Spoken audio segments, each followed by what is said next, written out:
Okay, now it's time to speak like a hacker. That was my hacker slang coming in. Did you like that? These are some of the terms. That's what we want to teach you here. Some of the terms that you should be aware of. Some of them you may be aware of. Some of them you may never have heard of before. We're going to make sure you understand them. The first one is referred to as an exploit. Now, I want you to think about that one for a second. An exploit is what?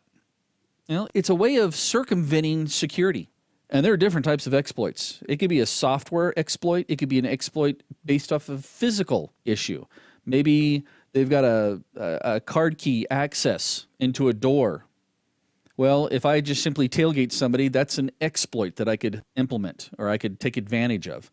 So an exploit is just simply a way of breaching the security of some type of system through some type of vulnerability. And we'll talk about vulnerabilities here in just a second. That's another term I want you to become familiar with. But first, I want to talk about the hack value. It's not something that, when you're sick and you hack up. Yeah, that was gross. The hack value is a value that a hacker associates to a system. Let's say that I go through and I scan your network, and in it I discover that you've got, 10 Windows 7 machines, you've got a Windows 2003 server, you've got a Windows 2012 server, you got a Linux box, and you got a couple of Macs out there too. Now, I'm going to go through as a hacker and associate a hack value, meaning which machines are going to be more advantageous for me to go after. Not that I can't get into all of them. It's always a matter of time. We'll talk about that one a little bit later on too. Time is our worst enemy when it comes to hacking or protecting ourselves from hacking. I always love it when I'd have relatives say, yeah, I went off and bought a Mac because I don't have to worry about antivirus. And I'm like, oh, man, yeah, that's it. Don't give yourself any type of protection. Just assume. And the truth behind that whole concept, that whole marketing from Apple is brilliant, by the way. But when you think about it, at the time, Apple had less than 10% of the market share. Now, pretend like you're a hacker for a second. Do you really want to go after only 10% of the systems out there? Or if you're trying to create a piece of malware, do you only want to infect 10% of the systems out there? This is why Windows typically gets a really bad rap for itself, is because the fact that they own so much of the market share, they are a primary target. So I'm going to go through and I'm going to look at your machines and say, okay, a Linux box, not impossible, but it may be more difficult. I'm going to maybe focus more on these Windows 7 machines, but you know what? Even easier, older technology, you got a Windows Server 2003 system sitting out there. It may not be patched, or it may not have a hotfix installed, which leads me into vulnerabilities. Vulnerabilities is a weakness in the design or a weakness in the implementation of a system. Whether, again, it could be, I shouldn't just say a system, I got to come up with a good word for this one, but it's for either operating systems, hardware, applications, anything that's dealing with the IT environment. It may have a vulnerability. There are vulnerabilities on routers. There's vulnerabilities on Adobe Acrobat. There's vulnerabilities for webcams. I mean, they're everywhere. A target of evaluation.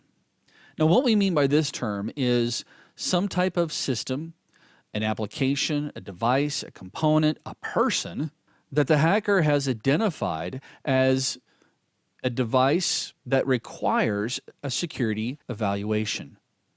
This actually, going through and listing your targets of evaluations, helps an evaluator understand all the functionality, all the vulnerabilities, all the technology that's involved in that apparatus, or that, again, it can be from system to users.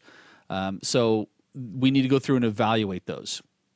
We also have what they refer to as a zero-day attack. Now, a zero-day attack is very similar. Well, this is probably the most common or known term that we use in the hacking world.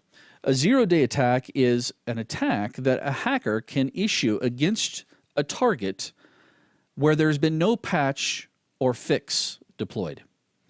So a zero-day attack doesn't necessarily have to be 0 days or just today. If Microsoft figures out 3 months from now that there's a vulnerability through one of their operating systems, until they come out with a patch, any attack that's thrown at that machine or at that particular target is referred to as a zero-day attack. So again, a zero-day attack is just simply something that hasn't been fixed, either from the developer or could be lack of training if it's a user. And finally, we have something called daisy chaining. Daisy chaining is, well, let me explain it to you, 'cause sometimes it's a little bit easier to understand if I explain it.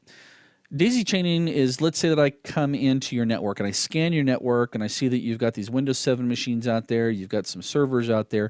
I'm going to try to compromise one of your desktop machines. And I'm going to do Billy Bob down at the mail department, his mailroom. Do we even have mailrooms anymore? Email rooms. No, we'll go with marketing. So we're going to go through and exploit his machine. And I'm going to pwn his machine really, really bad so that I'm in total control of it. Then I'm going to use his machine to attack your servers. And I'm going to clean my tracks when it comes to making sure on his desktop machine that you can't tell I was on his machine. I really don't care that you can see that Billy Bob's machine was on your server. Because guess what's going to happen? An inexperienced IT person is going to look at the server, look at the logs, and go, oh, Billy Bob's machine's attacking me. Then they run down to Billy Bob's machine. They're like, what are you doing, Billy Bob? And he says, I don't know what you're talking about. Sure you don't. Because they look at Billy Bob's machine and there's no record. So that's daisy chaining, using one node or device to help me attack a secondary node within your environment, or multiple nodes within your environment.